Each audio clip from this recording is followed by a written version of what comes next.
JJ Solomon. This Corey Bradshaw, Mr. RTBA, Mr. These boys can't touch me on my worst day.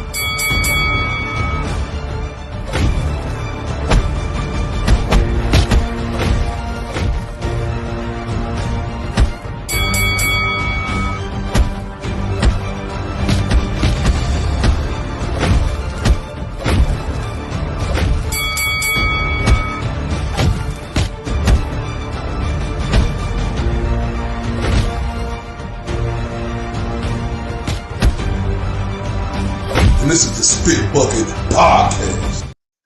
It's your boy, Mr. RTBA, Mr. 214, Senor Dos, Senor Dos, 14, Mr. Undeniable, Mr. These boys can touch me on my worst day. This is the Spit Bucket Podcast, episode number 74, and I'm right here with my dog, my partner in crime, my brother from another, Mr. JJ Solomon. We back. What's popping, my guy? Oh, we are back, man. Welcome back. Yeah, we making some adjustments and all that good stuff, but it's a good time right now, man. How are things going on your end, brother? Oh man, everything. It's not going good, Jose Jr. It's going great because guess what, ladies and gentlemen, we got another special guest who come through for us every time. Probably one of the most consistent, big time guests we get here on the Spit Bucket Podcast, right? Like this young phenom I'm talking about, right? 17-0, 12 knockouts. You know, he rated number 2 in the WBA. When I tell y'all he is ferocious as they come and intelligent as they come when it's in that square circle from the north to the south to the east to the west. And also, he got his father, right, who is the pioneer of everything. I mean, we're going to call him a wizard. We're going to call him a magician because everything he said to us, guess what, Jose Jr., it came to the light. Everybody, we got Floyd Kid Austin Jr. and Floyd Schofield. He's in the building. What's popping? Hey, what's the name you gave yourself, Coach? Huh? What's the name you gave yourself? Nigga Diamonds on y'all. I was trying to tell Corey to remember it, but there's some words I'm not allowed to say, and it popped up. I wasn't allowed to say it, I guess. Right. First off, Coach Schofield, Floyd Kid Austin, Schofield Jr., we appreciate y'all coming back on the Spit Bucket Podcast episode. We really appreciate y'all. How y'all been, man? We been good. How you been? Chilling. Yeah. Kid Austin, every time I see you, Kid Austin, you just ready. You look in shape. You look like you on weight and ready to fight. Like, but the thing is now, you know, you just seen how you done elevated in the game since we started conversating with you 3 years ago. You know, we done seen you make progress go up and up and up and up, and now you finally here, and it's no denying. Like Nigga Damas and Floyd Schofield Sr. has told us since day one, man, you have arrived, man. Tell me, how's the journey been, bro? And tell me, like, how does it feel? Like, because everybody don't understand the grind in the gym, the blood, sweat, and tears. Yeah, like you can see the beautiful back view, right? But everybody don't know you had to earn that in the gym, right? The blood, sweat, and tears. So how is everything feeling right now in your life? Normal, I guess. I'm so used to it, man. I've been boxing so long. It's just like it's basically like it's coming true. So it's just normal. Being in the gym is just a normal lifestyle. Fighting is just like my job. That's just like my 9 to 5. So. Well, look. Yeah. I was gonna say you're making the news now. Your name's starting to pop up when you see hashtag boxing news, and your name's starting to pop up. And this whole time we've known you, it seems like you've understood, you've respected the process. You know, like I know I got to keep working, and when I'm there, I'm there. You starting to get that itch yet, though, bro? Like it's time now. It's time. Like I need to get in the ring with these names now. Or what are your thoughts? How you feeling right now with where you're at in your career? Not really, because I'm young. I'm 22. Do I want the big fights? Yeah, but I got time. You know, if my team feel like I need time, I got plenty of time. But if it happens, it happens. If it don't, it don't. Just I know it's gonna happen sooner or later. You know, 22. I just turned 22. So yeah. Happy belated birthday, by the way. And Coach said himself, by the time you're 24, that's when what you call that, Coach, is That frontal cortex will be Yeah, developed. the frontal cortex. But 24 is 2 years away. Like everybody talking about you right now, right? We can say you're young, and you can say your team gonna put you in the best position. But everybody talking about Kid Austin right now, taking on all these big time fights, right? And that's just the truth. I don't know if you know how I say truth, Kid Austin, but that's TRUF, truth, right? And you yourself, your team has been calling out all these guys, and not one of these top fighters have stepped up to the table. I know you're young, you're 22, but everybody's talking about you now. And just by seeing the growth in the ring and seeing what you're doing in the ring, the way you're handling these fighters, the adversity, you remember licking the blood from right there? You remember the headbutt, and you fought through all of that. We talking about right now. What's popping? Like I said, it's just normal. I've been boxing so long. I'm just ready. I'm ready for those big fights. I'm ready for those, those challenging fights. So I feel like I earned it, So, like I said, sooner or later I'm gonna have to prove it. So, whether it be now, 2 years from now, but hopefully they don't let me get to 24. Because when I get to 24, 25, my God, man. Say it, dog. Just say, no. I want look. Let's hit this chat real quick. Like we said, your name's starting to go up. Shout out to Ramirez Boxing. Shout out to Prison Wives Late Night Talk Show. Shout out to my boy. Oh, is that? Go ahead. My kinfolk. Shout out to J King. And we got boxing 22-27 right here. Just coming out throwing punches. Here's the clout chase. Is this whole thing going to be about Tank? We ain't said a single word about Tank. Hold on. Number one, that's a bogus account. Listen, no, for real, if you look at that account, it's probably fake. What they have is these bots. And like they'll put in Shakur Stevenson, Kid Austin can't beat Shakur Stevenson. Then you see a bunch of bots come and accounts, it's no real accounts. So I know by studying this type of stuff, he's possibly one of them, because why would we have to clout chase and be the man? And that's what I'm saying. And we haven't even said shit about Tank. But since he brought it up, hey, what's up to Bam Bam Lynch? Shout out to Bam Bam. Hey, but it ain't even that if the whole thing gonna be about Tank. Like I said, Kid Austin is there right now. You think he rated number 2 for a reason? You think you ain't hearing Floyd Schofield Sr. like he been saying? When nobody didn't believe in his son, who was the one on the front line talking that talk for Kid Austin? It was Floyd Schofield Sr. He been saying this. He was saying 2 years ago that his son could beat all these dudes. Now it's 2 years later, and it's the same message, right? So let's talk about Tank Davis, Coach, right? Because we did do an interview with you guys, right? And we mentioned Tank Davis. We got that footage there? Yeah, we're going to throw the clip up real quick to see what shit got started popping this week. So we're going to throw a real quick 30-second clip, and then we'll talk about it. Next year, we're in a position where we got to, they got to give us a shot. We sat for a year in number 2. We worked our way up, and then there's nothing they could say. They got to give us our shot. But Tank is going to come up with an excuse. Watch. He's either going to move up, injury, retirement for a bit to spend time with the family. And that ain't no problems with him, but why would you want to take a risk against a tough guy? You got to look at from his stance. He making $30 million a fight. Why risk brain damage with somebody that's only going to make $1 million or $2 or maybe $3 million? So his team ain't going to do that. They're going to give him easy fights, and I don't blame them.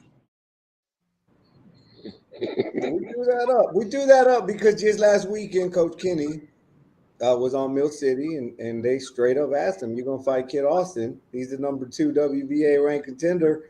And what was the response?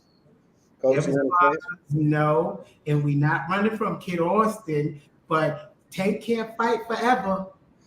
Didn't I say that 2 years ago? They're gonna move up, take an injury or something, because we shared the gym with him. It ain't like Tank don't know who Floyd is. They know how to get down. And it ain't like they scared of him, but why take the risk?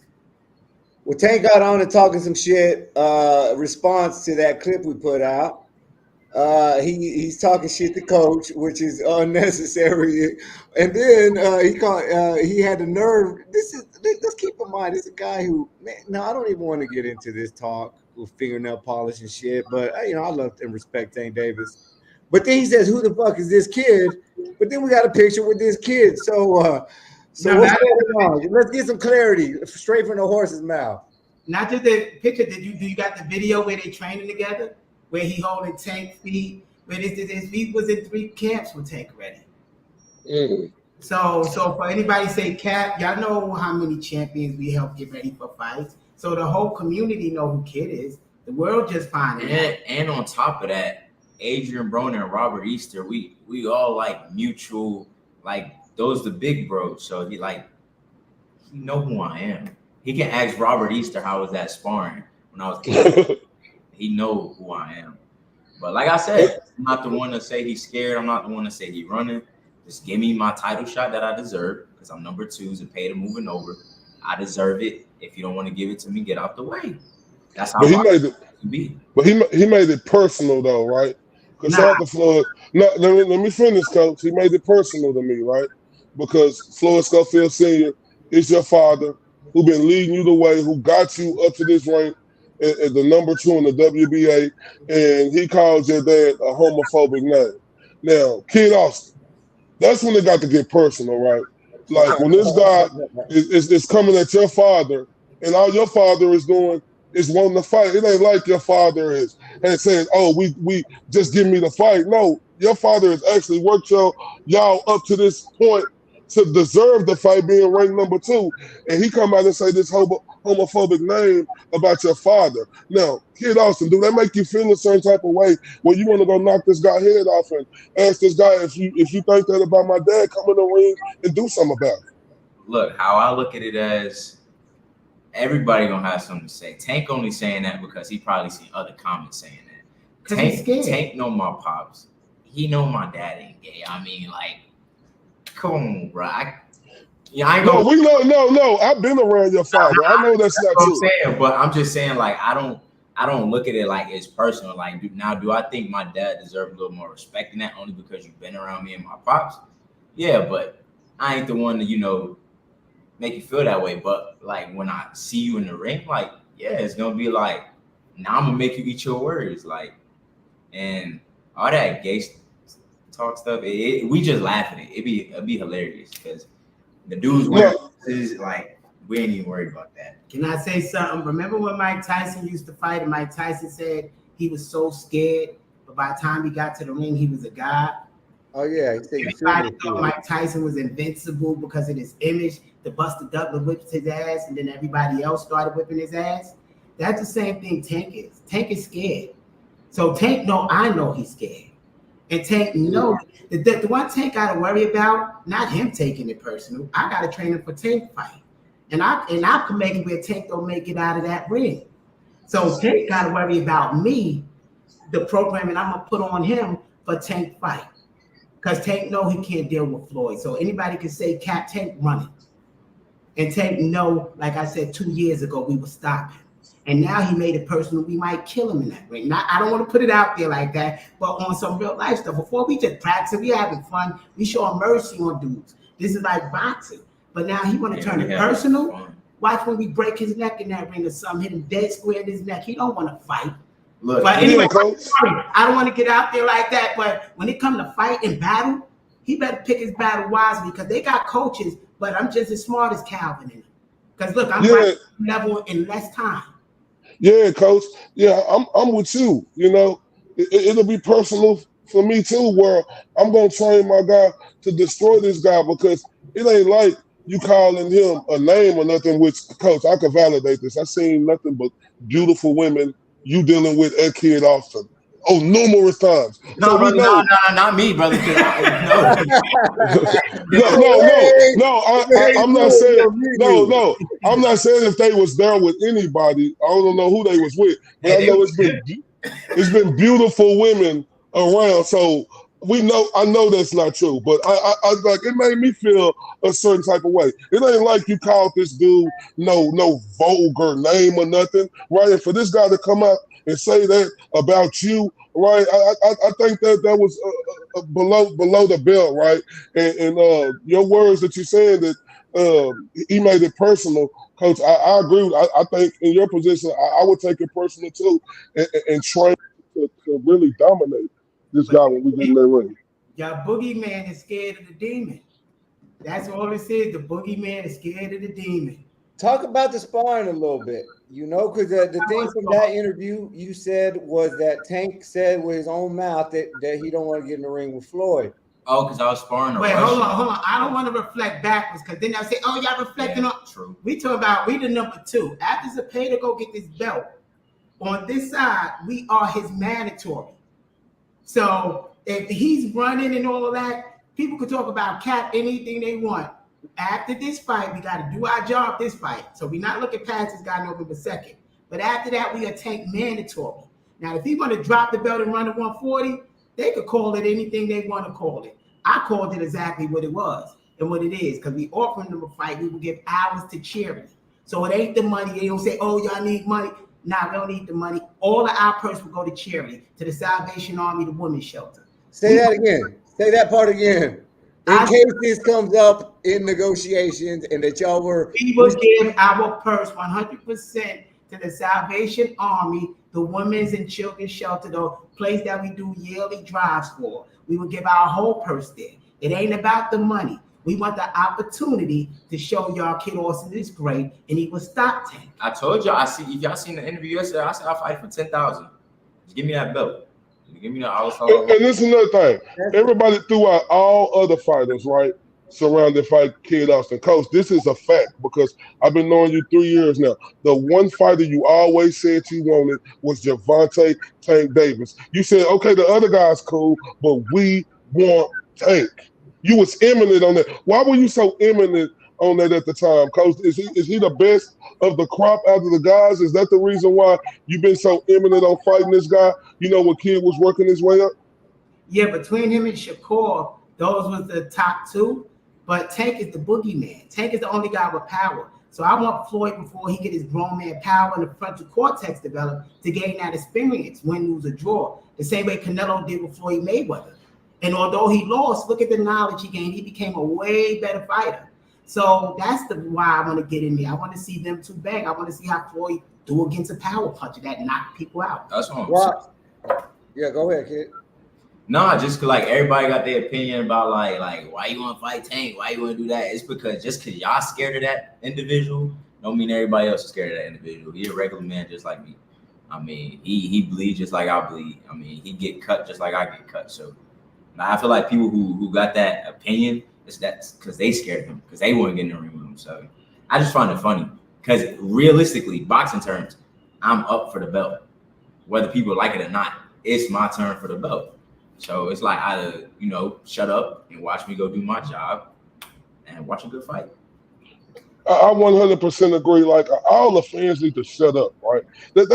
These so-called boxing fans kill me, right? They very uneducated. I love y'all, but y'all are very uneducated as boxing fans. Y'all just turn on a boxing channel when y'all want to watch. If y'all do y'all homework, if y'all do y'all research, if y'all know how boxing goes, and if y'all know the type of opponents that Kid Austin have faced to get in this position, y'all would understand that clear cut, no debating, he is in rightful position to get that opportunity that he been wanting for. Devin Haney don't want to fight him. Shakur don't want to fight him. Tank Davis don't want to fight him. Why nobody don't want to fight Kid Austin? America, everybody from the 215 go across the pond. Why nobody don't want to fight Kid Austin? Yeah, somebody brought it up on the chat earlier. I can't find it anymore. It said talk about Devin, Shakur, anyone else. We have been for years now. And this particular week it happened to be Tank that it kind of lined up. He's lined up for the WBA belt. That's why like people look at us weird too. When we throw it out there, suggest the idea. How crazy of an idea is it for the champion to defend his belt against the number 2 contender? We're not pulling shit out of our ass. This guy's lined up to fight. Ain't no gassing him up. This ain't an H2O situation where he got famous and Jake Paul came through and shit. This is the number 2 contender. You know what I'm saying? So I don't see everybody now. Kid Austin ain't ready for Tank. So what do you want him to wait till he's 30 years old like Tank does? That's what I'm saying. I want to get the big fights, the Devins, the Keishans, Shakur, anybody with a big name. But they're not getting in there with me. So they complain about the opposition I'm fighting now. But when I want to fight the opposition that I want to fight, then they be like, "Oh, you're not ready for that opposition." So it's like you're not gonna win with these fans. It's just. Hey, you go ahead, Jay. No, I was speaking of opposition and disrespect. How did y'all feel about the list that Coach Kenny put up for? That's his opinion. Yeah, and that's a bogus opinion because how Abdullah Mason number 2? Yeah, that's crazy though. I don't get that. Never had a 10-round fight over Lomachenko. Abdullah Mason been developed 17 rounds, almost won 8 and 6 rounds because they know he's not ready. Or otherwise he would have been had 10-round fights. Yeah, that's crazy. I ain't gonna lie. But that's his opinion. That's his opinion. If that's what he liked to watch. Okay. That kid also. No, hold up, coach. Hold up. I got to answer some more your thing because they asked a while ago and I never got to it. Senior, what about the fight with Austin versus Keyshawn Davis? I was about to put that up. We asked about Keyshawn because he walked up to our promoter. So we told Keyshawn, come on, let's make the fight because he said at the end of this year, him and Oscar signed. Keyshawn flat out went the other way, said he don't want to fight us. He fighting Limo, so let me. So these guys get scared. They like promoting, just like Mason like promoting right now. But I know we're gonna stop Mason. We whipped his ass in spawn. He can't take punches. He be trying to say his chin is just as much as Devin's chin. And I didn't lie to y'all about Devin's chin, did I? And no offense to Devin.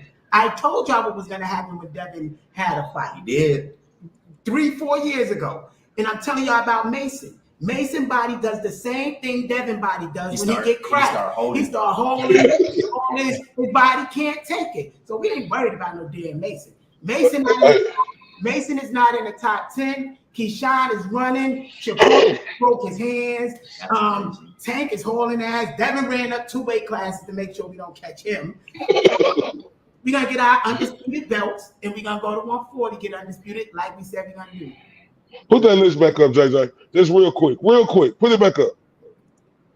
Okay, take it off. That's Kenny Ellis, right? Yeah. Kenny Ellis. Now, Kid Austin. I know you said that's his opinion. That's not an opinion. That's pure hatred.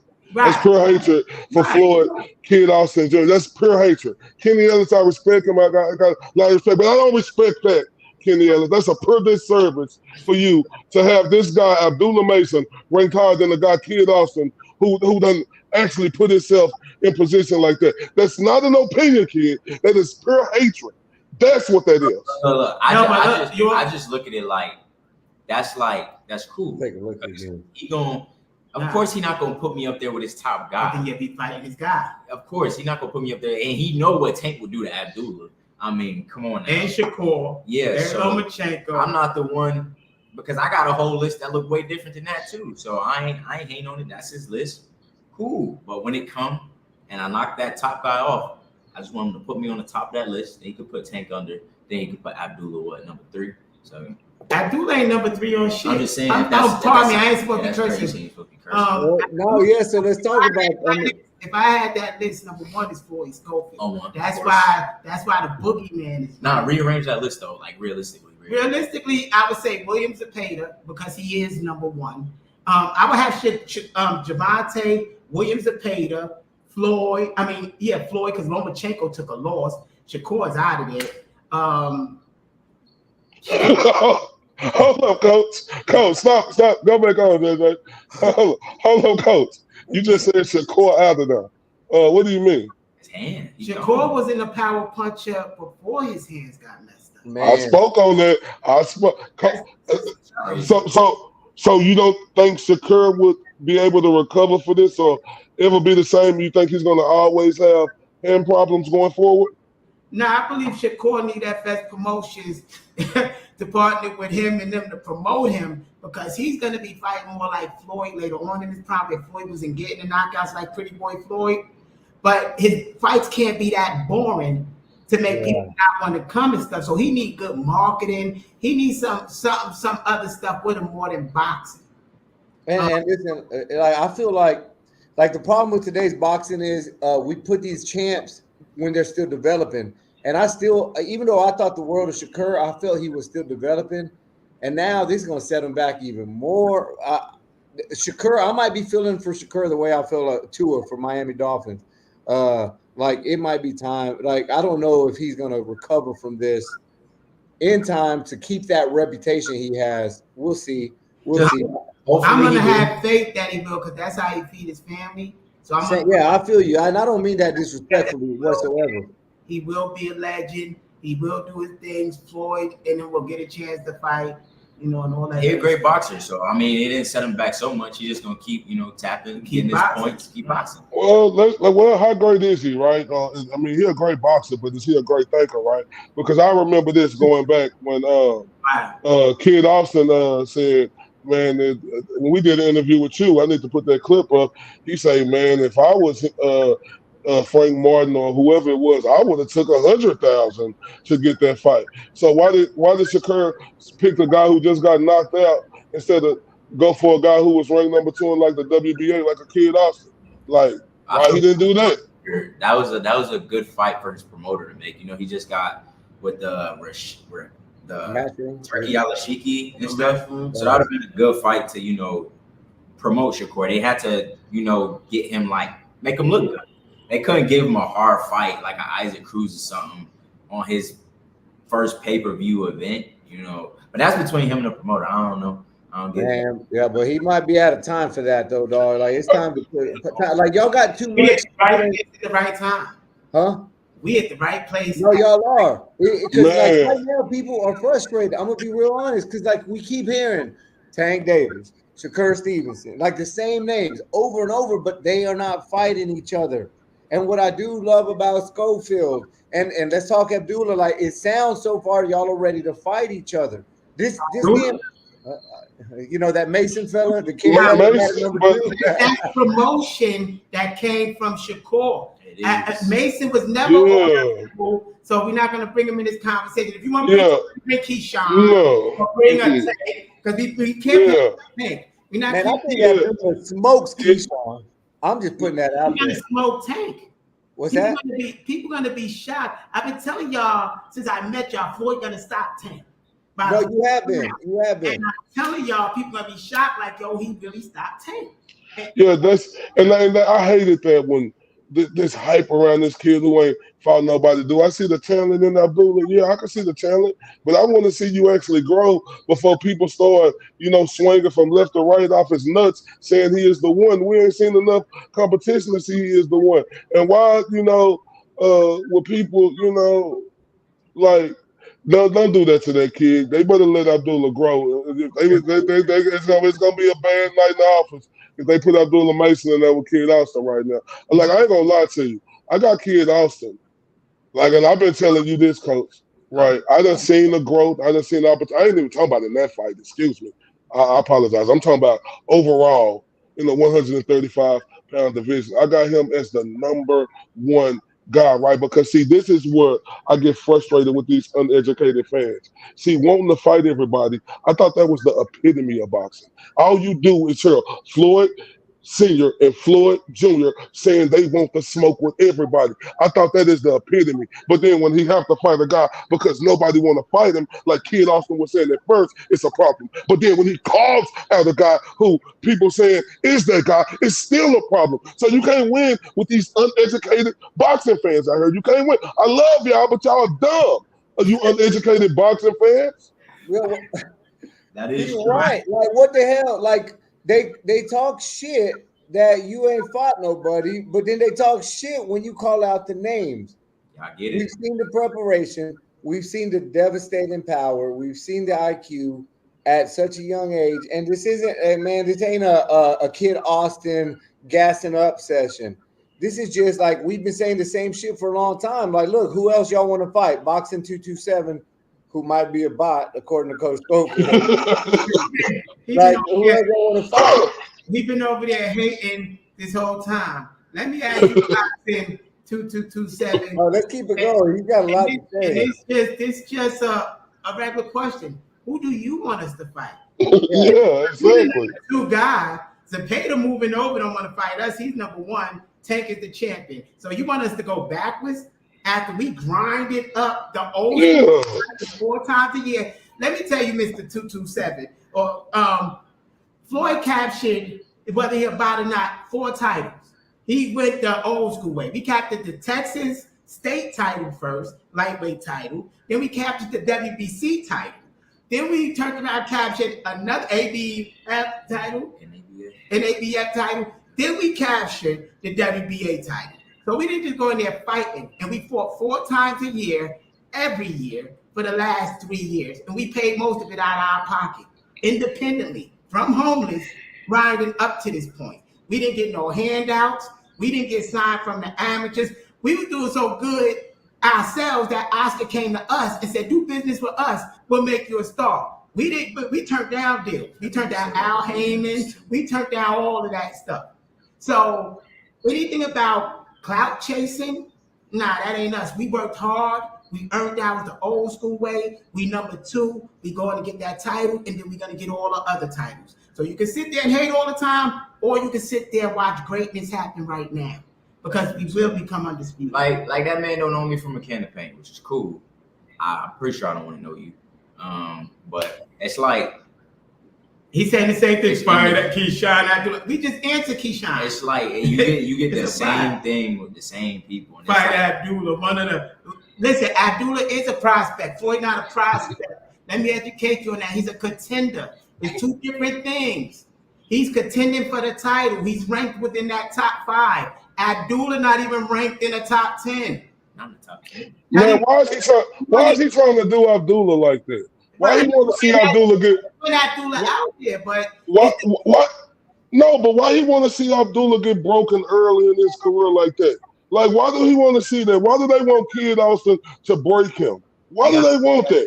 Learn, because Mr. 227 don't know that we already shared the ring with. Hey, he gave a thumbs up. I'm gonna finish more. If he don't know that we shared the ring with Mason in the Devin camp when we was getting Devin ready for Gamboa, and we whipped Mason ass. Mason tried to save 1 round. I'm telling Floyd, don't hit him so hard. Work defense, Floyd. And I got receipts and witnesses, Mr. 227. So he's not a threat for us because my son was hurting him so bad. I had to tell him just work defense. So now they're gonna put on smaller gloves and no headgear.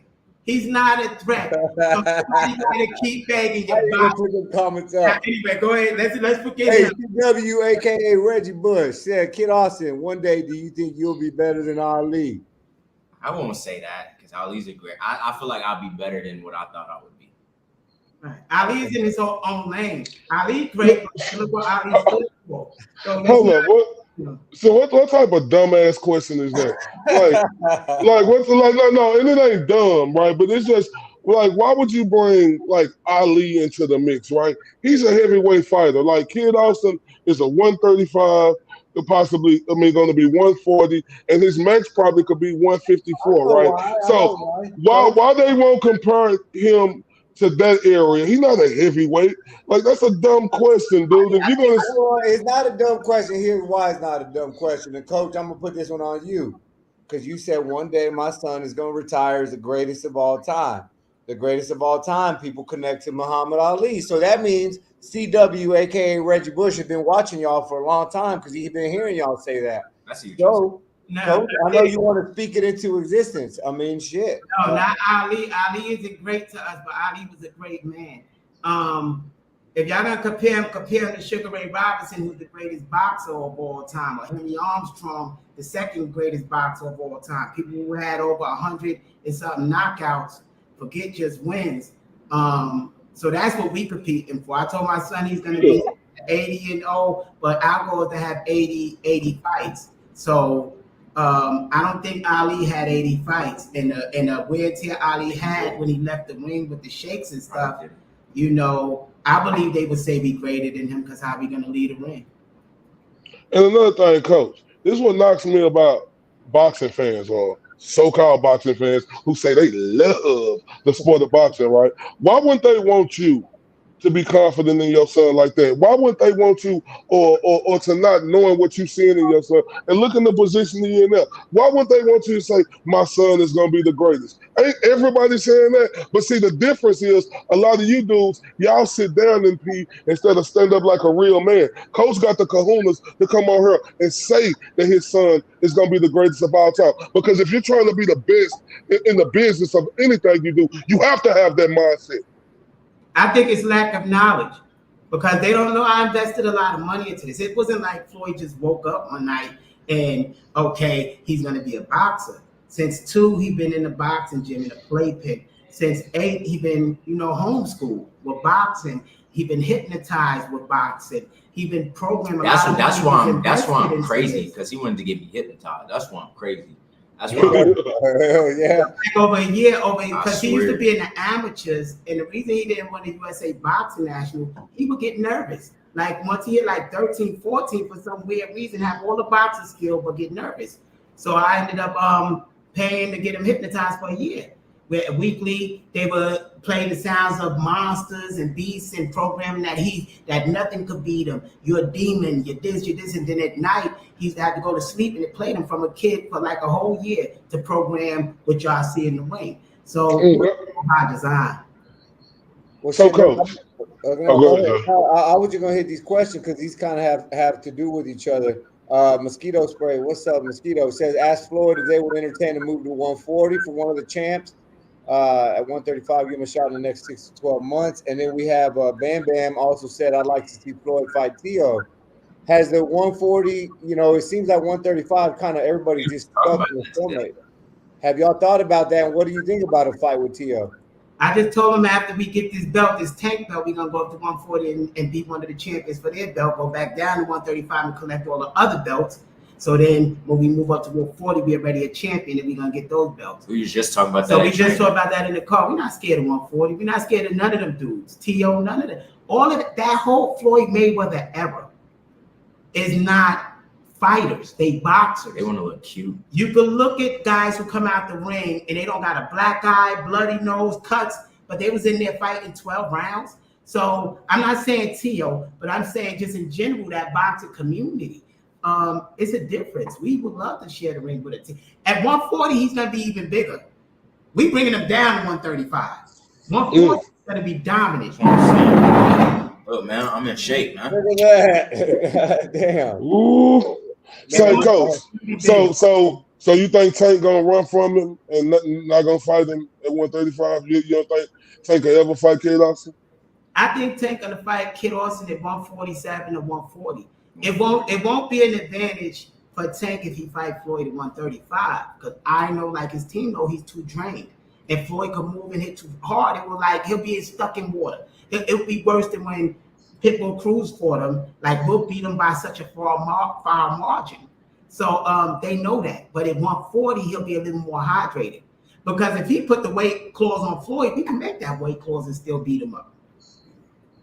He can't. Oh, you'll take a weight clause? Yeah, we would take a weight clause for him, because what are you going to put it, 150? No problem. What are you going to put it, 145? He'll be at a disadvantage. Do that.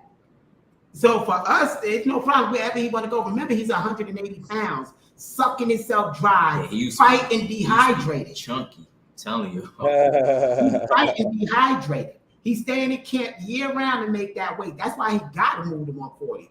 He fight us at 135. We might kill Tank in that. Yeah, I ain't noticed that. He been in camp like all year and hasn't fought all year. Because he got that weight down. So let's talk a little bit about real quick though, because we talking about all these big names, and then we saw what happened to H2O, and I hope he's recovering, because you never want to see a fighter go out like that in the ring. But what's up on November 2nd? I mean, can y'all talk about what the plan is, all that good stuff? I think we find a guy that knocked him out. Yeah, I think it's going to be on his own. I don't know if it's going to be the main event or co-main, but it's going to be, I believe it's going to be in Vegas. This is what they're telling me. They didn't make the full step on Vegas, but that's what was supposed to be. We waiting to see what happened with him, if he's going to sign the contract. But either way, if it's not him, we looking forward to fighting for Tuna. Jojo Diaz sent out that he want to fight us, so we got to see what Oscar is going to do with Jojo. So we looking forward to some fights if they don't want to give us 10. Good thing about it, Kid Austin just 22. And them guys ain't getting no younger, they getting older. So they could keep running, but they ain't gonna be able to hide too long, because they windows is shorter than Kid Austin. And like I say, I truly believe I'm signed, sealing, delivering, and stamping it. At 135, I think he beat everybody. 3 years, I'm not even in my prime in 3 years. So it's like, I'm cool over here. I could wait as long as I need to, brother. I'm gonna get money. I like Shakur, but people don't talk to me about Shakur fighting Kid Austin. Like, I don't see it. Like, he's not gonna want to fight. Like, look, Shakur is an excellent fighter. I'm not disregarding them. I'm talking about stylistic matchup. This is what I'm talking about. And we seen Shakur when he fight big punches and guys who aggressive. He like to stay away. But the difference with Kid Austin is Kid Austin know how to cut the ring off and he know how to be right there. So Shakur gonna be able to run, but he ain't gonna be able to hide. Like that's a terrible matchup for Shakur Stevenson. Right now, Shakur's out of there, so we don't even have to talk about Shakur. Who's under Shakur? Who you think they're gonna get the interim title to? Who's number 2? Y'all got your computer in front of y'all? Who's number 2? Because they gotta make it. It's Zepeda, isn't it? So Zepeda gonna fight who? So they're gonna get an interim title. So when Shakur get back, they get his belt. But they said Shakur gonna be back early 2025. They're gonna Suleiman ain't gonna move that money around or move that belt around. To get that interim belt, we get to fight Zepeda. Even after we get the But is Zepeda gonna fight? That's like, man. Because we keep talking about people. Who's it gonna be? Who y'all think in y'all's gut is gonna be that world championship fight? It don't matter. We get that belt. We get to unify. Once we get this WBA, we get to unify that belt and keep it at home and megafy with Zepeda. No. We understand that you don't care who you fight, but we like y'all want to fight everybody, and nobody is stepping to the plate. So who do you possibly think will be that opponent who was stop from hiding in the cave and come out and want to play? Who you think will it possibly be? It would have to be the number 3 guy. You got to give it to the number 3 guy first, and if he turn it down, then it's Edwin Santa Cruz. Number three. Right. You got to give it down the list because it's supposed to be number 1 fighting number 2, but number 1 going over here to get a belt somewhere else. So number 2 gonna have to fight number 3 for an interim belt to make a decision on what he's gonna do after he gets to 140. So we got Zepeda ranked number 1. Robert Garcia's boy Raymond Murataya number 2, Keyshawn number 3, and De Los Santos number 4. So one of them should be fighting for that belt. That's a good little lineup, though. That's a good little lineup. How do you feel about that lineup? Who's the biggest threat there out of the names I just mentioned? Us. We're not in there. No, we're getting in there because Zepeda, Murataya, Keyshawn, and Edwin. I think Edwin would beat Murataya. I think Zepeda beat all of them. Nah, Zepeda don't got no chin. I didn't say that. I think he'll beat all of them. Which one of them is knockout punches? Edwin can crack. He the one who knocked out first, and Rayo survived 12 rounds with Pitbull. And Pitbull ain't that dangerous. And Rayo ain't that dangerous. I ain't saying he's dangerous. I'm just saying I think Edwin could crack. But y'all ever done any work with Rayo? Or not with Rayo, with Murataya? Right? Murataya? Yeah, Murataya. Man, don't get me started. Humble. Look. Oh, you have sparred him before? Robert Garcia stays shopping him for a fight. Why not? And what do you guys say about that? Wait, say that again? Say about what? Like, why not Raymond Murataya? I mean, I know Coach Robert Garcia is always shopping his ass out trying to get him a big fight. I mean, do you think that would be good for you guys? I just feel like us? Yeah. I feel like for us. No, I'm saying he's number 2 in the WBC. I watched them. Anything from Robert? Nah, I didn't say that. I just feel like he had a close fight with Tevin Farmer. He couldn't get Tevin Farmer up out of here. I feel like not to crap on Tevin Farmer. I just feel like Tevin Farmer's not on the type of style I'm on. So I feel like if Raymond couldn't dispose of him like that, I feel like Raymond shouldn't even be worried about Zepeda or Edwin. I feel like him and Keyshawn would be a good fight before he fights Zepeda for a title or something. That would be a good fight, him and Keyshawn. I would love for us to fight Keyshawn. Me too, please. We will whip Keyshawn. Why he ain't gonna want him? He ain't gonna fight y'all. I got unfinished business with him. Yeah, we got a lot of he ain't gonna fight y'all, cause like y'all right there right now. He ain't gonna fight y'all, coach. Let's not put it out there. Let's say please. Let's pray for the fight, please. No, because like you said, they Floyd Mayweather fighters, right? And look, I wish them nothing but the best, but they Floyd Mayweather fighters, bro. And they don't got that in them, that dog in them, like to where they want to be the epitome of what real fighting is about. You know, them guys want to be pretty flashy. Oh, look at me now. Oh, I'm getting paper. Like, we don't want to see none of that. We want to see you get in there and get blood, have cuts right here, lick your blood, and still go through it to get to it. You understand me? And I don't think Keyshawn like that. I'm just being honest. Hey, shout out to Black Ray Diamond says y'all should want Raymond. SMH. You don't know him. You don't watch him. Listen, well, why should we want him? Right now, he got a Mexican fan base. There'll be some eyeballs on it because of the Mexican fan base. We on the zone and we got Oscar with us. So we got the Spanish fan base. We got the network. Why would we need him? He need us. Why would we need him? I agree. Like y'all passed that. Like y'all, I mean, like why do people want y'all to go backwards? Like, that's what they keep saying. They keep throwing your names out there when y'all are ranked number 2 in the WBA. They are ranked number 2. Like put it in terms of the regular everyday employee. If you got seniority on somebody and you're up for promotion, and then all of a sudden your boss is pulling somebody who just got there a year and a half ago, how are you going to feel about that? He's ranked number 2 in the WBA. So before anybody says anything about anything else, he's in line for the fight. So just answer the question: why isn't Tank Davis at least talking about it? That's all I want to know. Why do you at least talk? You don't want to fight Shakur, Devin Haney. Y'all don't want to fight each other. All right, so why not give these youngsters a chance? That's all I want to know. And why I said, now this was out of his coach's mouth. I wasn't on the interview, and we not running from Schofield. That was random. Why would they say that? Coach Kenny said that. We got Tank can't fight forever, and we not running from Schofield. But we leaving the belt. We not fighting him. No, he not getting no fight. We going to 140, and we fighting other people, and then we gonna retire before he get there. But we not running from Schofield. Come on now, y'all can't see that. I'm gonna put it like rightfully, I'm lined up for that title. Like I'm number 2. I'm lined up for that title. And I ain't gonna say he's scared. I ain't gonna say he running because I'm not wanting to do that. Either he gives me the belt or he don't, and then y'all decide what that is. I mean, if you want to fight me for the belt, and just give it to us. What they got to say? And I said on Southpaw, I don't want no belt. No, don't say that. No, that's not. I'm just saying, like me as a man, I don't want no belt given to me. Even if I got to fight Edwin De Los Santos or somebody for the belt, give me a tough fight for the belt. But I don't want that. I want the top guy. I want to earn that belt. So, like I said, that's what I'm saying. You don't hear fighters talking like this, man. You don't hear fighters talking like this. You know, people be happy to get the email championship of the world. Kid also say he don't want that.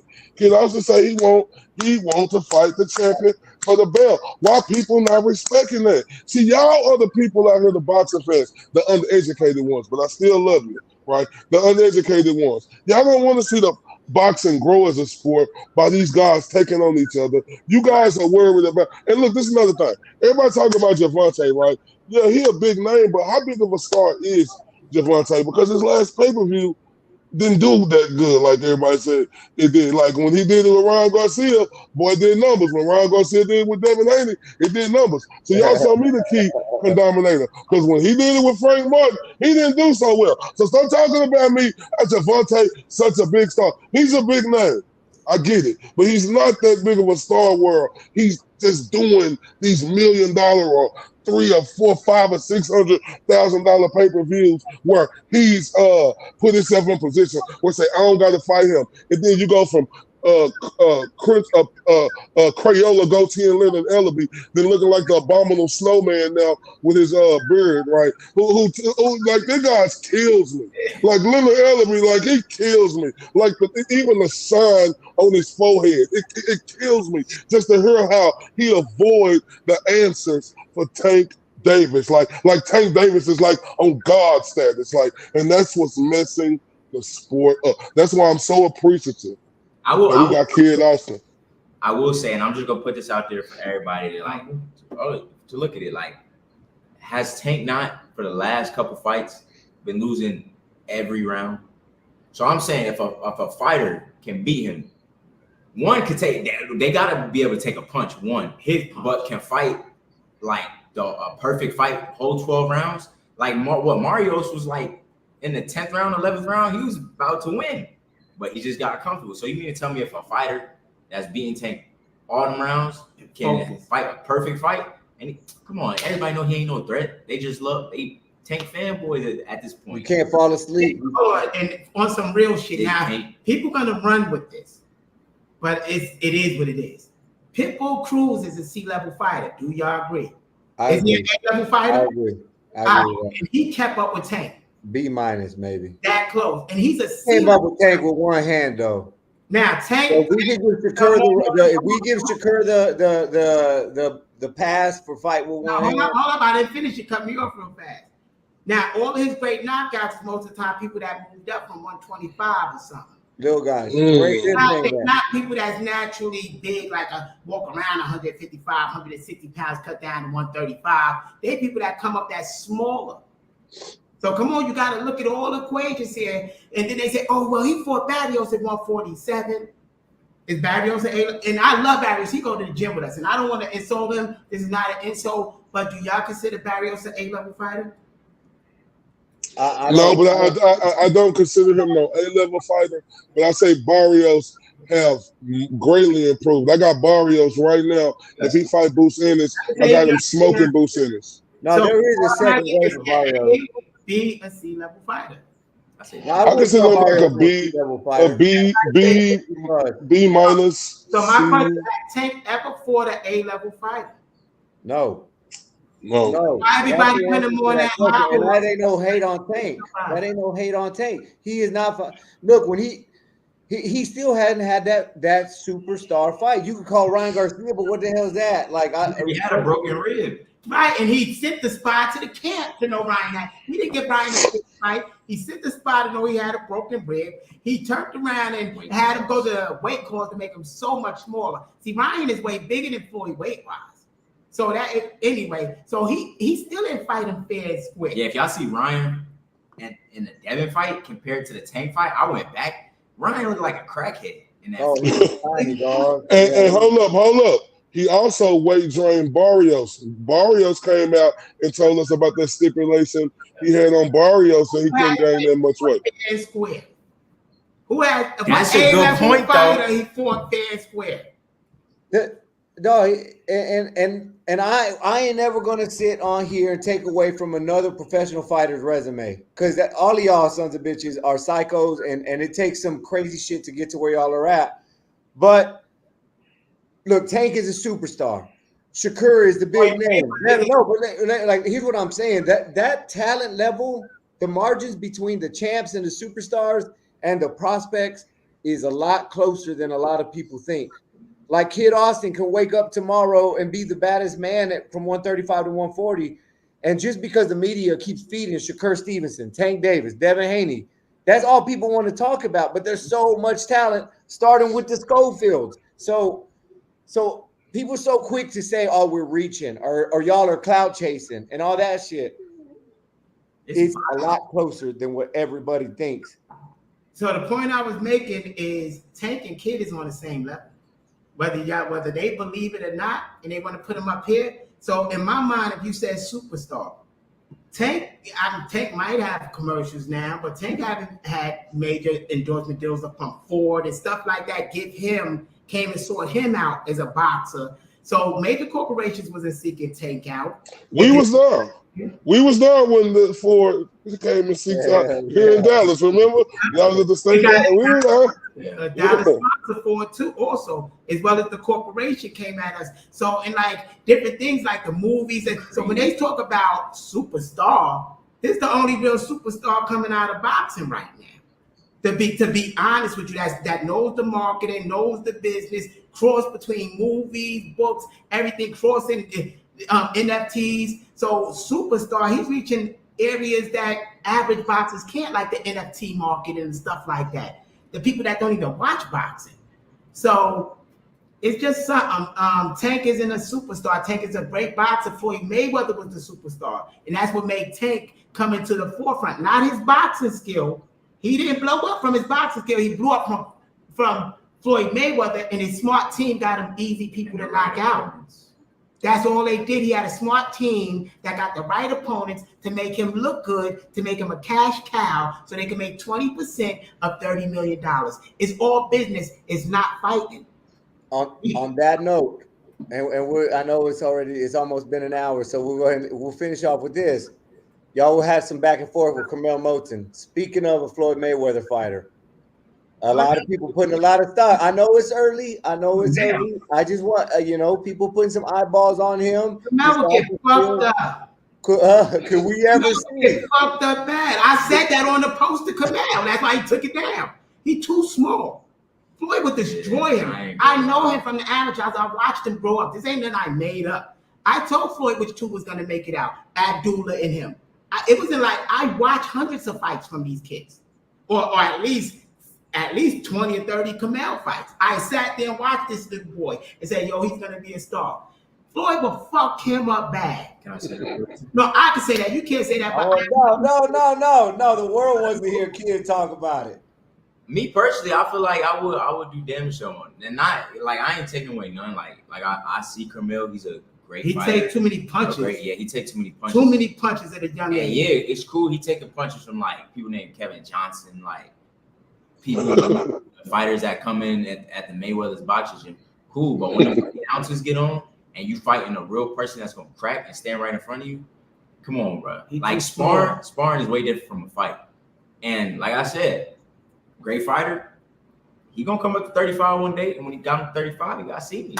He not coming up. They ain't letting Floyd. They ain't letting him close to Floyd. We could talk it all day. You think Floyd Mayweather is gonna send their next cash cow while he developing into a fucking and demon? what he just turned 18. They better let him cook.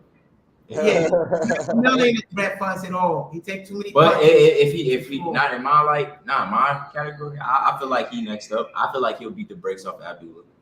Y'all want to hear something weird? The next top 4 or 5 is Kamel, Floyd, Abdullah, and we waiting to see who that. It ain't Keyshawn though. No. What I about? don't like that, but it's gonna be somebody else that's gonna come. That's gonna be the top 4, and they're gonna be big. No, the 126. Damn, I can't believe Bruce. I like Shushu, man. Hell, I ain't never. Shushu is garbage. I'm gonna put Shushu in that list. Hold up, coach. You said Shushu is what? Nah, Garbage. He garbage. He garbage. I never watched. What's his name? Bruce. yeah. His I fundamentals is fucked up. Once he fights somebody that know the basics of boxing and the style, they gonna fuck him up. He gonna run into too much shit. I like Bruce. I like Shushu. I like Shushu. But everybody I said was ass, wasn't they? Did I lie to y'all? Did I lie? Hey, before we let y'all go, speaking of ass, we got a big fight Saturday. Let's just get y'all's predictions real quick. Canelo Berlanga, what do y'all think of the event? What do y'all think about the decision to fight Berlanga, and how do y'all think it's gonna close out? We won't speak. We're gonna be watching the UFC with no change there. What is it? We team Golden Boys, so we'll be watching the UFC with Oscar. Canelo by knockout though, because Oscar don't like Berlanga, so Canelo by knockout. Because Oscar don't like Berlanga? Yeah, can't but realistically, speaking off that Oscar stuff, I just feel like Canelo's too experienced, too big. Not too big because Berlanga bigger than him, but I feel like he looked more like in athletic shape. So I just feel like the experience is gonna get to Berlanga, and like Southpaw said, I just feel like Berlanga got too much pride. He not gonna want to get knocked out. He'll rather go out on his stool. So, but hopefully Berlanga could prove the boxing world wrong. If he does, just may the best man win. Well, I'm gonna tell you, I'm going for Berlanga because I gotta go for Brooklyn. Yeah, it's New York, so I'm gonna ride with my New York guy, and I gotta tell y'all that we going to the Dominican Republic. If y'all want to come with us after the fight, we going to some. They got wives. They can't go. They could go. We going to the local gyms around here, and then we're gonna look for a condo to go home. We're gonna get home right in the Dominican Republic. I'm coming. Yeah, let's talk about that after this. I pay for y'all trip.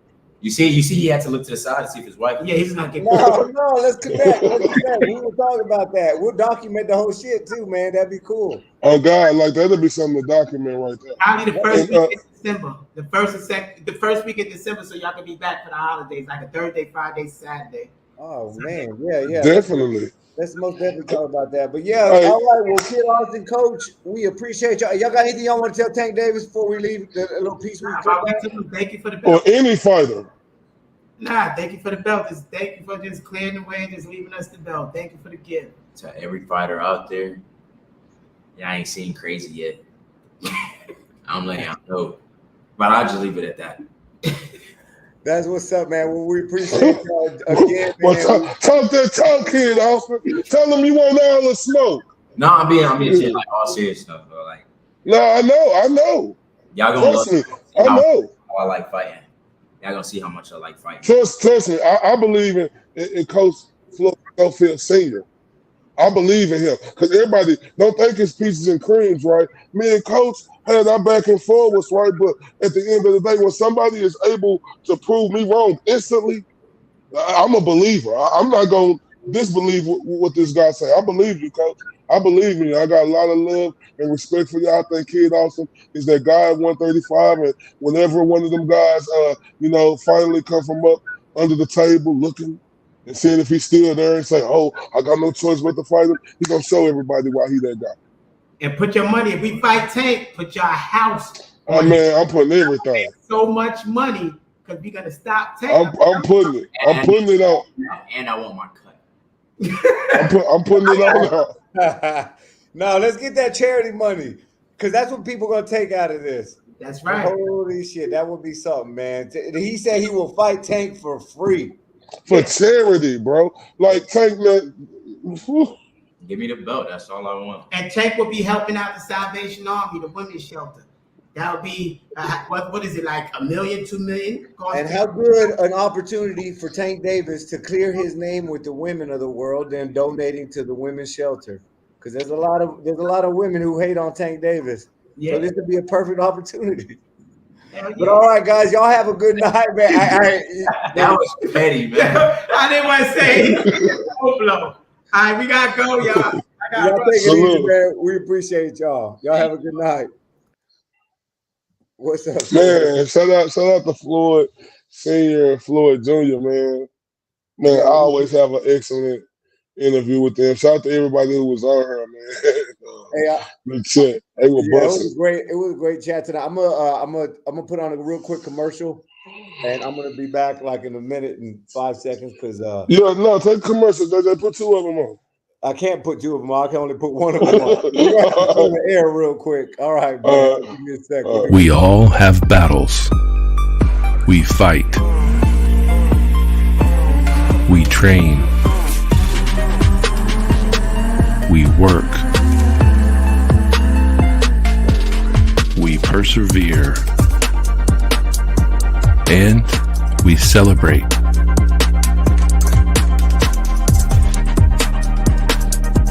We are all one.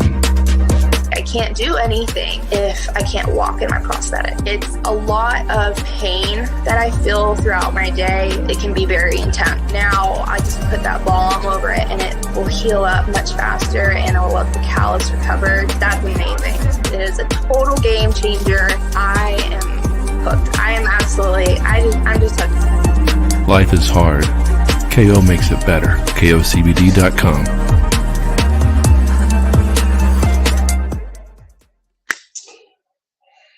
Go to KOCBD.com, put in TSB, and get your 10% discount. When I tell y'all, KOCBD have did wonders for my guy, my partner in crime, Jose Jr., JJ Solomon. When I tell you it is one of the best in the business, y'all make sure y'all go to KOCBD.com and put in your promo code TSB10, get 10% discount.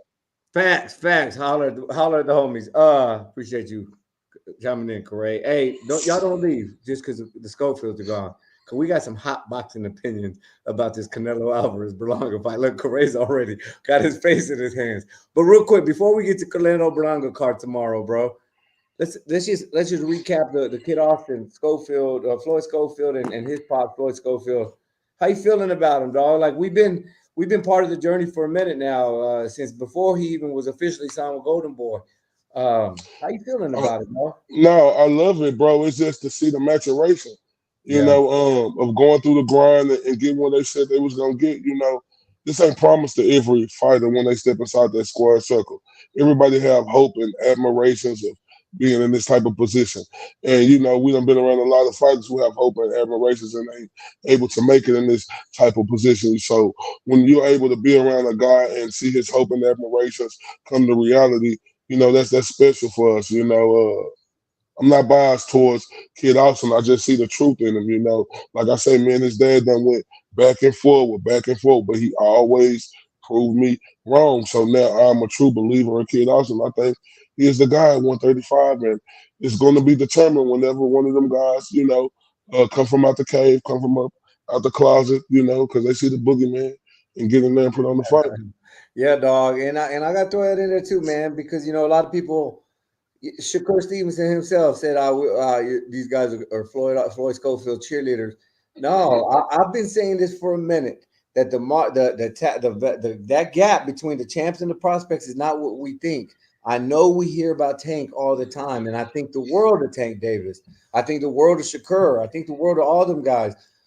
But I also think the world of that batch is coming up from Schofield to Andy Cruz to Abdullah Mason to, I know we talked about Carmel. He's at 126, 130. He's going to be moving up at some point. He's just a little guy still.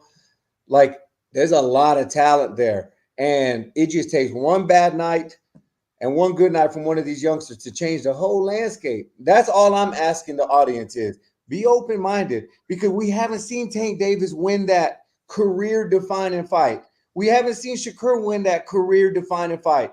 Devin Haney has had the career-defining accolades, but the real fans know that Kambosos is not a career-defining fight.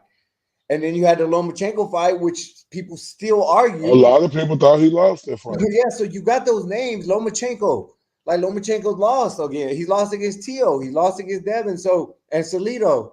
So that gap between these guys who were untouchable, who refused to fight each other, and these youngsters like Kid Austin and Abdullah Mason, guys, y'all think we're crazy, but there's something there. There's something there. So that's all I want to say before we get on to. I know Corey is a little bit late. How you doing on time before we go through this card real quick for tomorrow?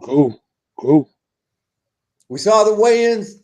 We got a fight. Saul Canelo Alvarez versus the chosen one. You think they call him the chosen one because he got chosen out of absolutely nothing for this lottery fight? The chosen one, Edgar Berlanga. Corey, now, before we get to our Berlanga picks, I do want to say this. Look at this crowd, dog. I had a lot to say. About this fight. Deep down inside, I think I was hoping it failed miserably. And then the UFC's doing their shit at the Sphere. But look at the face of boxing. It don't matter who. Amazing. Corey, you told me this on episode 1. You said JJ to sign up to fight Canelo Alvarez, and the people are going to come out. And look, man, boxing is on the platform this weekend. It's Mexican Independence Day weekend, up head-to-head against UFC. And, bro, Canelo got people buzzing. What can we say? Are you excited about the fight card? What are your thoughts, man? Oh, man, definitely excited.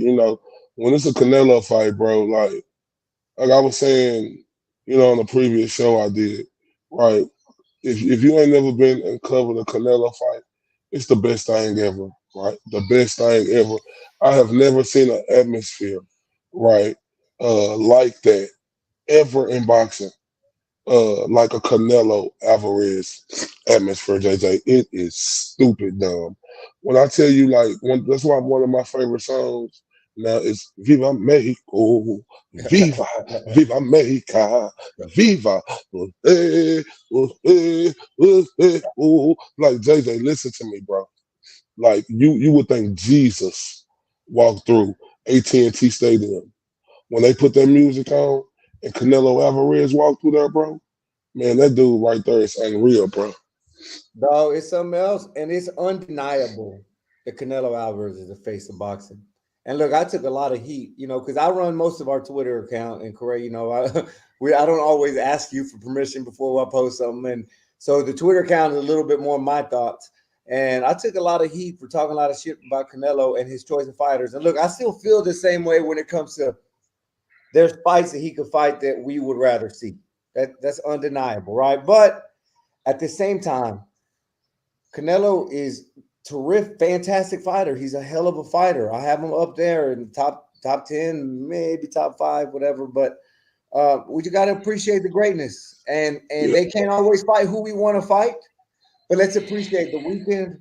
Let's appreciate him If it goes the way I think it's going to go, him dominating an undefeated number one contender. At the end of the day, you can't be mad at it. He's fighting an undefeated fighter. Same thing I felt with Floyd Mayweather. I wish he fought other fighters, but look how he just made extraordinary look ordinary. And shit, I guess we're doing it again with Canelo. But let's get through the card, bro. Let's get roll through this. I know we're running late. Steph Fulton coming back on the prelims, by the way. I feel like PBC kind of doing them dirty.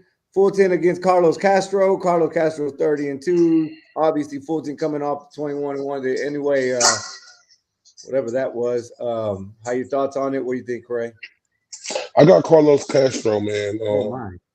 That loss Stephen Fulton took against NUA, man, it was devastating. I mean, that guy right there, that beating that NUA put on him, reprogrammed him and changed him forever, in my opinion.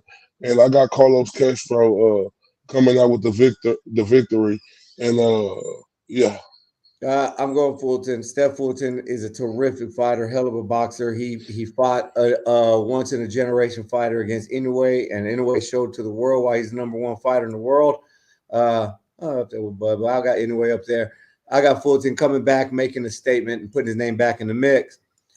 Another fighter coming off of a bad performance. Rolly's back in the ring against Manuel James, kind of a rebuild fight. Manuel James is a youngster, 16-1. We know what Rolly is, a ferocious puncher. That he's, in my opinion, the little Deontay Wilder. What are your thoughts about Rolly Romero's return to the ring? I got Manuel James, right? What the hell? You going straight upsets? I think the beat. I think he been exposed to who he really is, right? And I just don't see it in Rolly. I think the passion is gone from him. You don't see him talking as much, right? I mean, him being with Ismail Salas, at the House of Fundamentals, that could do work to him, but until he show it to me, I don't believe it. I got Manuel James beating Rolly Romero. I don't know too much about Manuel James, but what I do know is I don't trust Rolly Romero in the ring if he's fighting a guy who's a good boxer. You're right, Corey. You don't want to look too far behind you, but Rolly has come off some bad performances. Even his win against old man Barroso, like it's just been some bad performances. He looks mentally shook. I'm gonna go with you on this one. I don't know anything about James, really, to be honest with you, but I'm gonna go with that plus 200, and I'm gonna them 16-1, 11 KOs. That should be respected. So I'll go with you on that one. I don't think Rolly's gonna bounce back. Now we're talking about the fights that get the people a little bit excited. Caleb Plant, Trevor McCumbee. We've seen the stats from McCumbee. We've seen a lot of shit talking, but Caleb Plant's still a minus 1,400 favorite in this fight. Caleb's got the accolades. He's been in the ring with the biggest names. What are your thoughts on this fight, dog? I got Trevor McCumbee. I know people don't know a lot about Trevor McCumbee, but that dude right there, he can punch hard. There's not a lot of tape out there on him, but he punch hard. He's ferocious. This dude has been doing it.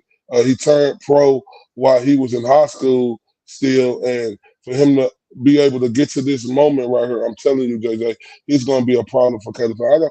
I respect Caleb Plant, but I don't like him. This dude is a diva to me. Caleb Plant is a diva to me. He's talking about, don't tell your people not to say this. I say, dude, well, why don't you shut up and put your big boy drawers on instead of having panties up in your ass? It's a fight. People don't supposed to respect you before going into a fight. Caleb Plant, and as I done seen out of Caleb Plant, the wear and tear he done took, and couple of fights, he had. I just don't see it. I see Trevor McCumbee hitting Caleb Plant with some hard, early and possibly knocking Caleb Plant out. Nah, Caleb Plant got Breadman in his corner. Genius Breadman got a lovely wife and Jordan Plant. He took some time away from boxing. Caleb Plant is a terrific fighter, but he's also smart. He's an excellent thinker. We've seen him with the potential to put somebody out cold in Durrell. We've seen him have the smarts. He was looking decent against Canelo. I think if Caleb Plant's brain is right and he ain't enjoying them silk pajamas too much and he's ready for a real comeback, I don't think Caleb Plant is one of those guys who needs money. I think he's smart with his money. So I got Caleb Plant by impressive victory Let against me say somebody. this: Yeah. everybody gonna know who T-Rev is after Saturday night. All right, now let's take a little blast from the past. We going down the eras, Londi Lara and Danny Garcia, some old school names from the early 2000, the 2010s, whatever the hell you call it, the teens. Danny Garcia, 37-3. Erzlandi, 30-3. Both of these guys have been in there with the biggest names in boxing. Both of these guys are a little past their prime. What do you think, dog? I got Aries Laura. Salute to Danny Garcia, but this ain't it, Danny Garcia. You couldn't do it at 154. You damn sure ain't gonna be able to do it against Aries Laura at 160. And one thing Danny Garcia has always had trouble with is guys who could stand at the outside and who had great boxing ability. He just couldn't beat them type of guys. And the guy not only have boxing ability, have pop in their shots. Yeah, both of these guys are older, but I look at Aries Laura is just still the alpha in this fight. And I got him beaten up. Danny Garcia. Not saying Danny Garcia gonna get stopped, because I don't think that ever happened to him. But I think it might cut. I just think he's gonna beat him up. I'm gonna say that. I got Aries Laura. Danny Garcia has really grown on me over the years. Like I tell you what, like when him and Keith Thurman fought, I was big time heavy pro Keith Thurman. Like I wanted Keith Thurman to whoop his ass, and it's probably because Danny Garcia's dad was getting on my damn nerve. Even though I respect their relationship, but Danny Garcia, well, I think his best days are behind him. That dude kept proving me wrong in his prime, but he does boxing now because he enjoys this shit and he wants to stay active and it's his passion. But the days of, he said it himself, he's not as hungry as he used to be, and nobody is. But he's just saying the obvious shit out loud. I think Lara just has a little bit more chip on his shoulder. He still wants to show more, and I think we're gonna see it. So I agree with you on this one. Respectfully to Danny Garcia, I love Danny. He's one of my favorite characters in boxing, personalities in boxing. But I think Erzlandi Lara is gonna take this one as well, bro. I'm there with you. And then we got the main event. We saw the face off. We saw the cool little posters. But before we play the main event and we talk about this, Corey, I had a little bone to pick with you because something I heard on, I was scrolling up my articles and I heard this. See, when you facing an opponent like Canelo Alvarez, that moment is there, and if you don't attack that moment will never be there again. That's why I am picking Edgar Berlanga to shock Canelo Alvarez and the world this Saturday night. What? Yeah, yeah. I said that meant they didn't stand on that. It comes a point in time where you know that song goes, "Let my people go down." Moses. No, listen.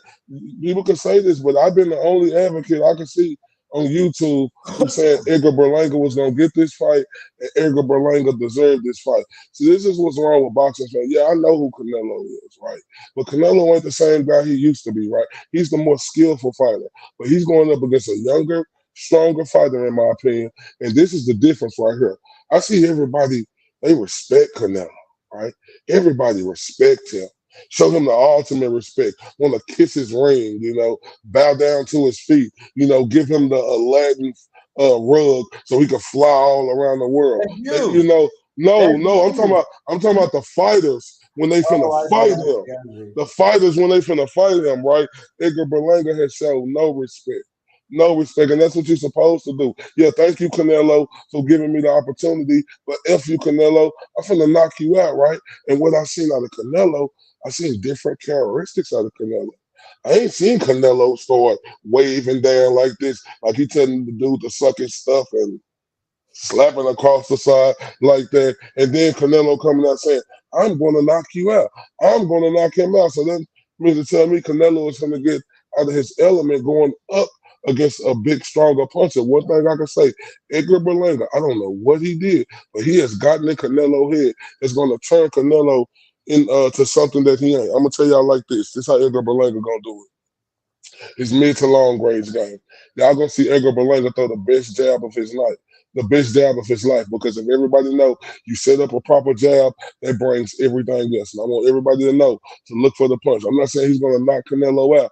But what I'm telling you is he's going to hit Canelo with this punch, and he's going to be able to hit Canelo with this punch numerously. And this punch is going to give him the respect to where he's going to be the matador at some time with the jab, setting up the punches. Then he's going to turn into the bully. Everybody watch out for that uppercut. But remember I said that punch, the uppercut. But for Edgar Berlanga to be super successful and come out with this victory, he has to make the body attack a priority in the early rounds. If he could do that against Canelo, because Canelo ain't swift on his feet like he used to be. You know, he moves a lot slower.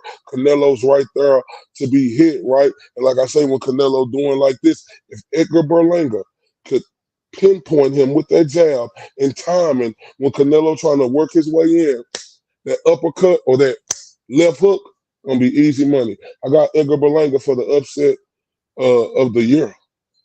Upset of the millennium, dog.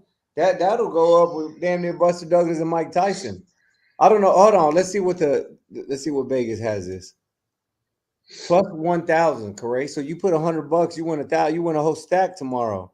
So it's something you might want to think of. But listen, all of that sounds great. All of that sounds good. Caleb Plant got under Canelo's skin. We seen it. Triple G got under Canelo's skin. I mean, we seen how that ended up. But here's the thing. Edgar don't punch harder than Triple G, than Kovalev. He don't hit harder. He's not faster than some of the guys that Canelo's been in there with. He can't take a better punch. Like, look at his legs, bro. He got skinny little legs, dog. That tells me that the moment Canelo touches him, it's going to be bad news. I'm really seeing a James Kirkland kind of finish, an early night. I think Canelo's catching a lot of heat. And say what you want about the little redheaded fella. He's a prideful, competitive little son of a bitch. And look, we know he carried Munguia. That was obvious. We know he hasn't had a knockout since Caleb Plant. And Canelo hears all this. Berlanga's the perfect opponent, bro. I don't think Canelo's going to go out there and try to make Berlanga look better than he is to shut the fans up. I think tomorrow we see Canelo come out and look like the Canelo of old. And that's what I'm predicting. I'm predicting a 4th round stoppage tomorrow, dog. 4th round, bro. Who the hell would have thought this? Mr. Canelo, Viva Mexico, red, white, and green over here. Picking Berlanga. I just know every dog have their day. And stylistically, you know, sometimes the styles is the one that make fights. And I think if Canelo get out of what Canelo doing, then Canelo, you know, he's gonna get touched. Canelo had his day. He had his day against Floyd Mayweather. He had his day. And he had his day against Bevo. That's true. But Bevo was an ample competitor who people knew could possibly beat Canelo, and Floyd Mayweather was too. Everybody is overlooking Berlanga like he's just a guy who just came in off the street and got this fight. People want to talk about, oh, look what he did. Talk about his resume. Like, one thing I can say, I got to give Terrence Bud Crawford all the credit for this. I don't look at resumes no more, right? I know resumes play their part, but I look at what a fighter and what they are actually to do inside that square circle. And he's got 22-0, 17 knockouts. Yeah, a lot of his knockouts, he ain't had number one knockout in the last 3 or 4 fights. But this dude has that power. The size advantage over Canelo could play his part. I'm telling you, JJ, every dog has their day. And this don't take nothing away from Canelo being a great fighter. But what I'm going to tell all the Puerto Ricans, all the Americans or non-Americans, if you got on the Berlanga set, I want y'all to understand this. Shout out to all my Mexican people, right? They are the best fans in boxing. Shout out to y'all. Viva Mexico, salute to all the Latinos from the 214 across the plate. Y'all are simply the best. Hold up, better than all the rest. That's big facts. That's big facts, right? But I'm telling all my Puerto Rican people, because I love y'all too, just like I love my Mexican people, all my American people, and everybody else where y'all at. If y'all got on the Berlanga shirt and y'all going for Berlanga, like, you know, one thing I know about my Mexican people, they like to drink. Right, especially at the Canelo fight, right? They like to drink. I mean, they like to get so I'm telling you this right here, right? When Berlanga beat Canelo, and shock the entire stadium. You're gonna have a lot of Mexicans crying, and that crying is gonna turn into anger. So I'm advised because it's gonna be like 20-1. It's gonna be like 20-1 span, 20 Mexicans. 50-1, So dog. 20 Mexicans, 50 Mexican fans to 1 Berlanga fan. So I'm telling y'all, all my Puerto Rican people and everybody who's going for Berlanga, when he's shocked and upset the world, y'all better hurry up and get out of Dodge, or them Mexicans are gonna want to fight, and they're gonna want to fight super hard. I'm telling you. Damn, Corey, I'm kind of hoping you're right, bro, just so I can just clip this shit out and say, hey, the Spit Bucket told you so. The Spit Bucket told you so. Hey, dog, well, it's been a great episode, but before we leave, we got a cool package in the mail today. Yeah. Shout out to the legends over at the legendary gym, the original Detroit gym, founded by the GOAT, Emmanuel Stewart, for sending the Spit Bucket some merch. This was all love too, man. Hold on, let me open this up. Shout out to Marie and Sylvia. Yeah, no doubt. Shout out to Marie Sylvia, the wifey and the daughter of the late Emmanuel Stewart. John Lee Pack, Mikey Shoemaker. We appreciate the whole team out there, man. Y'all go follow their YouTube. They just launched their YouTube, but they're putting out all the old Tommy Hearns footage, all kinds of footage. But let's check this out real quick, bro. Let's check this out. And we'll make sure we put the link in the description to their new YouTube page. Yeah, I will. Pain and Fame. And it looks like we got. Let's check it out. So, yes, sir. All right. So we got one Kronk boxing gym. Correct. We're going to have to rock this during the next episode, my guy. Yeah. Let me just double check. Oh, yeah, this one's just a little bit bigger, but shit, the way you looking, bro, the way you looking, we might need to switch. Yeah. Big love, big shout out to the folks over at Kronk, man. We couldn't be more honored. Such a legendary name. Salute. Man, JJ, you know how legendary that is? And let me give you one thing. Shout out to my guy, Joseph Harris, right? Because he came up under the late, great Emmanuel Stewart. And I can't wait till we have Joseph on our show so he can tell us some of the stories about Emmanuel Stewart. He said he used to be like, Joseph, like he got his name down so much. So I know if Joseph out there watching tonight and him seeing the Kronk Gym sent us these items, we salute y'all. Definitely I'll put the link in the description so everybody can go subscribe to their YouTube page. It's nothing but love from the Spit Bucket Podcast. Thank y'all very much, and I say that humbly, coming from the legendary status of that gym, JJ. Yeah, no doubt, man. It really is.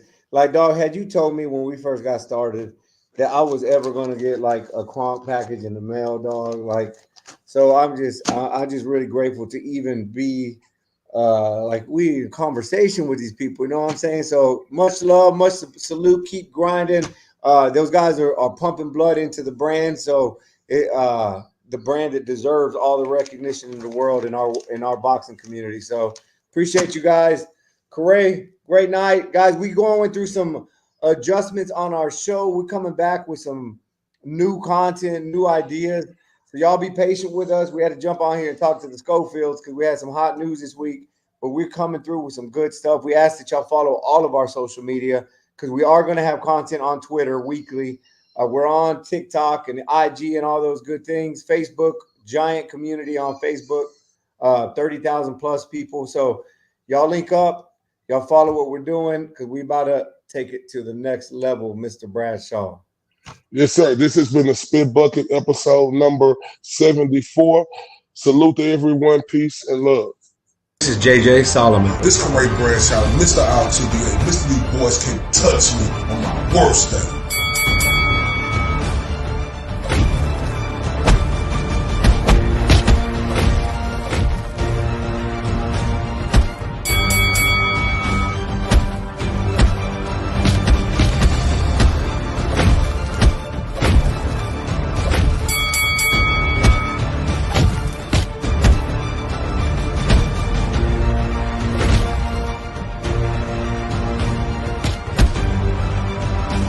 This is the Spit Bucket Podcast.